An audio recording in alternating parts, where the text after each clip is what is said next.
Muito bem, pessoal, saudações para vocês. Lá vamos nós mais uma vez. Então, agora nós vamos começar o assunto de fisiologia vegetal. Tá? Então, nessa primeira aula, eu parcelei as aulas para ficar menos enfadonho. Nós vamos ver um pouco sobre algumas estruturas que são chamadas de estômatos. Então, vamos lá. Primeira coisa, o que é transpiração? Quando você começa a suar aí. O que é isso? Tá? A planta transpira também, tá? Transpiração é perder água no estado gasoso através da superfície do corpo. Então aqui na figurinha você está vendo, ó, a partir das folhas, a aguinha está subindo aqui, ó, tá? Então essa transpiração normalmente ela ocorre a partir das folhas mesmo. As folhas vão perdendo água no estado gasoso pela superfície, né? Estado gasoso aqui. Então, como eu estou dizendo, a maior parte da transpiração, dessa perda de água no estado gasoso, ocorre nas folhas e através dessas estruturas aqui, ó, que são microscópicas, são chamadas de estomatos. Isso, agora, gente, olha só, isso é a maior parte. A transpiração não ocorre exclusivamente por estômatos, mas a maior parte da transpiração ocorre, tá? Por favor. Então, esses estômatos são estruturas que nós vamos ver já já, que estão localizadas na face de baixo, na face inferior das folhas, que a gente chama também de abaxial. Essa transpiração serve para quê? Nós estamos estudando isso, né? Regular a temperatura da planta, que nem a sua transpiração. Você não sua para poder resfriar a superfície do seu corpo? Então a planta, ela perde água pelas folhas, por exemplo, para resfriar o interior da folha, porque se esquentar demais, não tem nem como ocorrer as reações responsáveis pela fotossíntese e outras também. Tá? Então tem que resfriar de vez em quando. E além disso, o mais importante para nós aqui nessa parte do conteúdo, além de regular a temperatura, ela também vai permitir o transporte da seiva bruta ou seiva inorgânica pelo xilema, que é o que nós vamos ver na próxima aula. Tá? Inclusive, as plantas perdendo água por transpiração regulam o ciclo das águas. Onde tem mais plantas, você sabe que o clima é mais agradável, justamente por ter mais água saindo aí na forma gasosa. Pois bem, então vamos ver esses estômatos agora, esses trocinhos aí. Então, esses estômatos, como a gente viu, são estruturas que normalmente estão localizadas na face de baixo das folhas, na face inferior, abaxial. E a estrutura básica do estômato é isso aí que você está vendo em foto ali.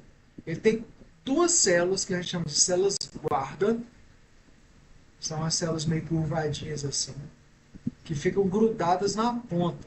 Elas ficam grudadas aqui nas extremidades. Opa. Grudadinhas aqui nas extremidades, tá certo? E elas formam entre elas um poro, um orifício, que é o chamado ostíolo, certo? Então os estômatos têm esse poro, essa abertura aí que é o ostíolo. Essas células guarda, elas conseguem fechar ou abrir esse poro aí, tá? Então aqui, ó, o estômago está fechado. Você está vendo que as células guarda estão grudadas uma na outra. É tipo assim. Então o poro aqui está fechado. Agora, nesse caso aqui, o poro está aberto. Tá? Então, para que serve esse negócio de abrir esses poros aí embaixo da folha? A coisa mais básica é o seguinte: é permitir a entrada do gás carbônico, CO2, lá dentro da folha.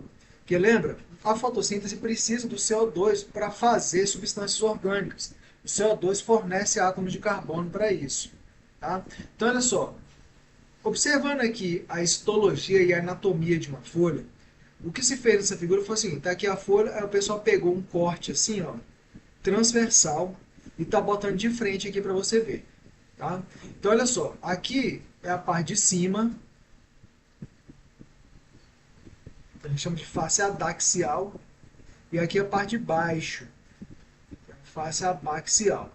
Então, na parte de cima, vou começar aqui em cima primeiro, você tem, desse verde bem clarinho, onde é que está escrito? Ixi, tá aqui. Uma cutícula, que é uma camada de lipídios que serve para evitar a perda d'água. Logo embaixo dessa cutícula tem uma epiderme, que é uma camada de só uma camada de células. Tá? Esse epiderme aí, você está vendo um monte de células uma do lado da outra, que formam inclusive esses pelinhos aqui nas folhas. Tá? Aí abaixo da epiderme vem o que a gente chama de parênquima clorofiliano, ou mesófilo. Parênquimas são tecidos das plantas que servem para preencher espaço. Aí, dependendo do que estiver preenchendo, faz outra coisa. Que nem o parênquima clorofiliano que faz fotossíntese. É como se fosse o equivalente dos tecidos conjuntivos dos animais. Tá?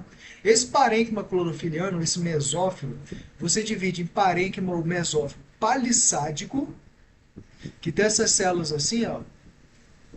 Vou desenhar aqui bem no cantinho.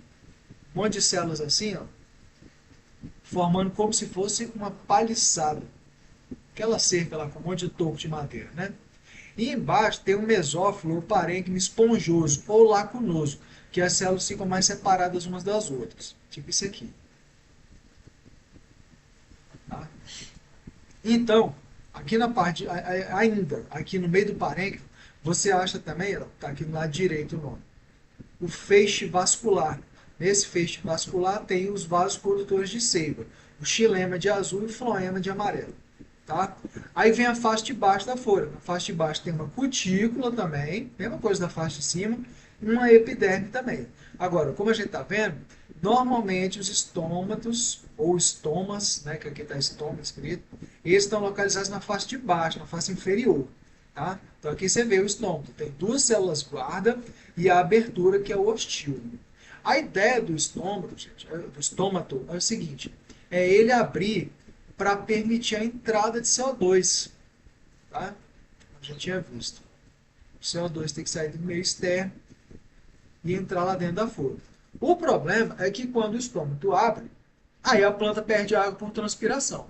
Então, assim, às vezes é desejável, no caso em que a planta quer dar uma resfriada na folha. Mas a planta também não pode ficar perdendo água. Inclusive porque usa água na fotossíntese, né? Lembra uma das primeiras coisas que acontece, a fotólise da água. Então, assim, o que a gente tem que ver aqui é como é que é o mecanismo, o foco, tá? Os mecanismos que promovem a abertura ou fechamento dos estômagos. O mais básico de tudo é o seguinte: se as células, se entra água, tá? Perdão, nas células guarda, elas ficam túrgidas, deixa eu até botar aqui. Enche de água, fica túrgida. Aí a abertura, o poro é aberto, o hostil, tá? Fica aberto, aqui a célula está inchada de água. A água entra por osmose, tá? Isso aqui é a osmose. Aí entra e sai por osmose, né? Agora, para o estômago fechar, nessa figura até que não tá bom isso não. Eu devia ter colocado mais juntinho assim, tá? Bem coladinho uma célula guarda com a outra. Então, para o estômago fechar, a célula tem que murchar. Ela tem que perder água por osmose. Tá? Então, ela fica flácida, ou fica plasmolizada, né? Flácida ou plasmolizada.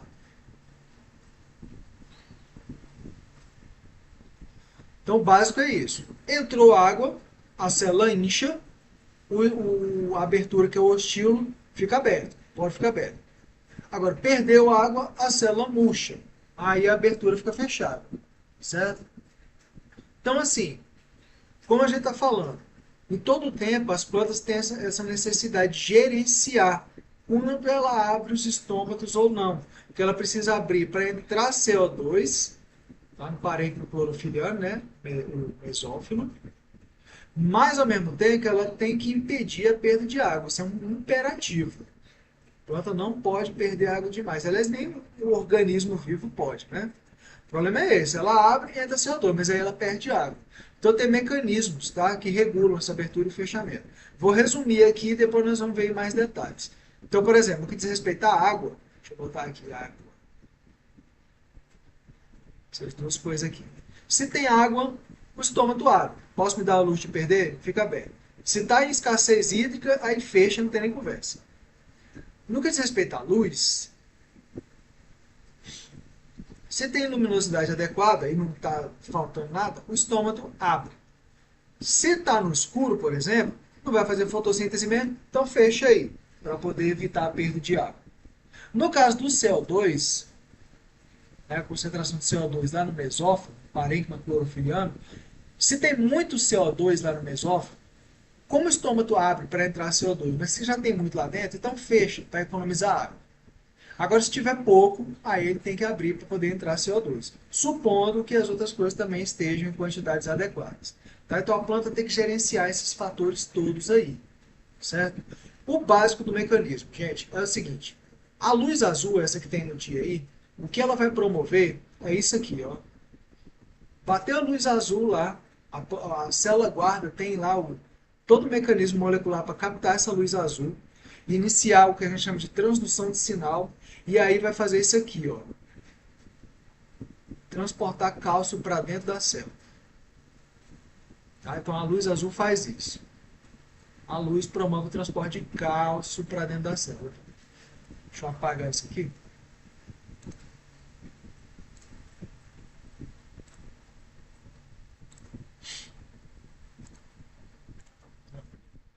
Na presença de luz, o cálcio vai entrar dentro da célula. Vou desenhar uma célulazinha aqui. Tá? Quando o cálcio entra dentro da célula, aumenta a concentração de solutos dentro da célula. A célula fica hipertônica em relação ao meio externo. Tá? Acho que eu escrevi isso aqui por aqui. Isso.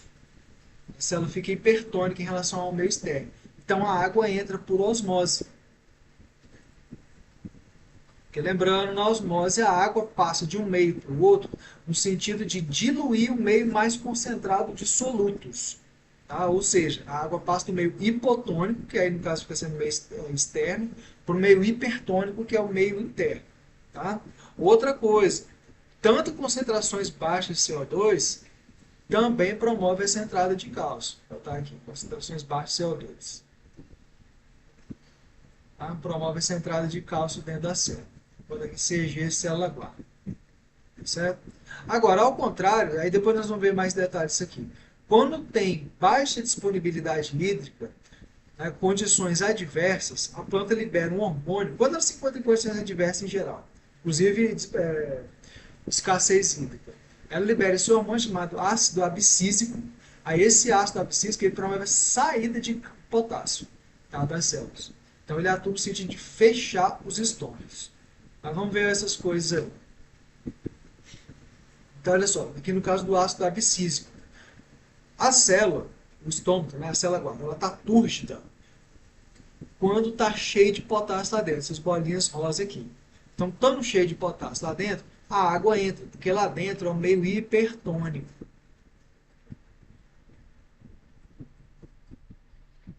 Então, a água entra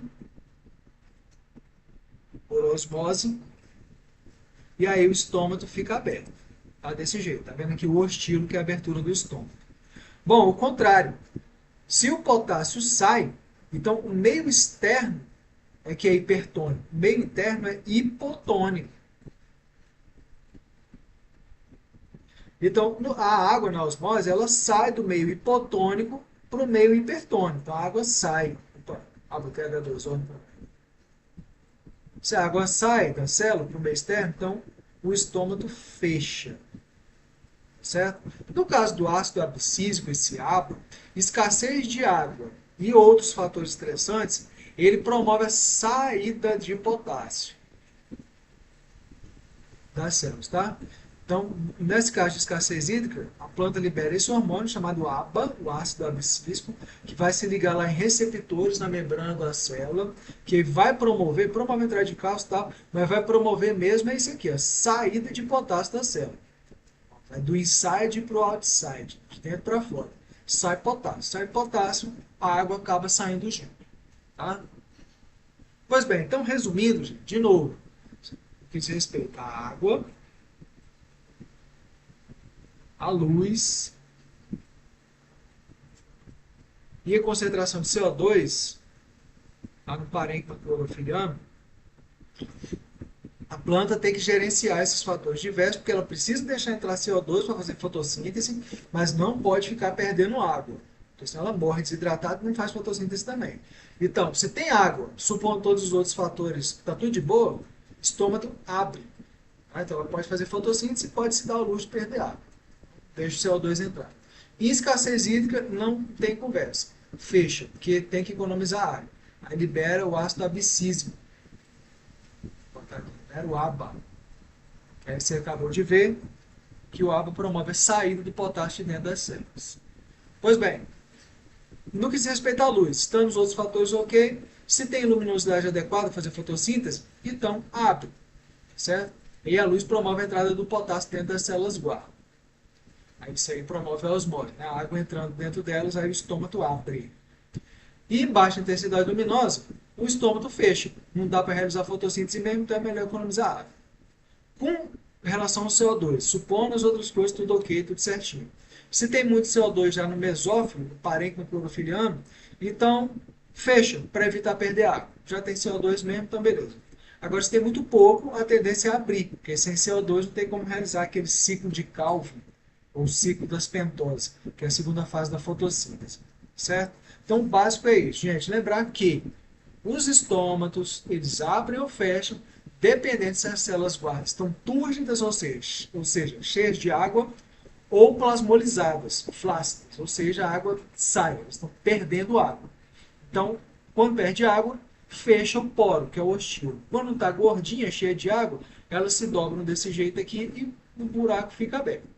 Certo? Agora, o que controla diretamente a entrada e saída de água é a concentração de potássio dentro da célula. Se dentro da célula está cheio de potássio, a água entra para diluir esse meio. Se tem pouco potássio dentro da célula, a água sai. Bom? Então, bons estudos para vocês e até a próxima.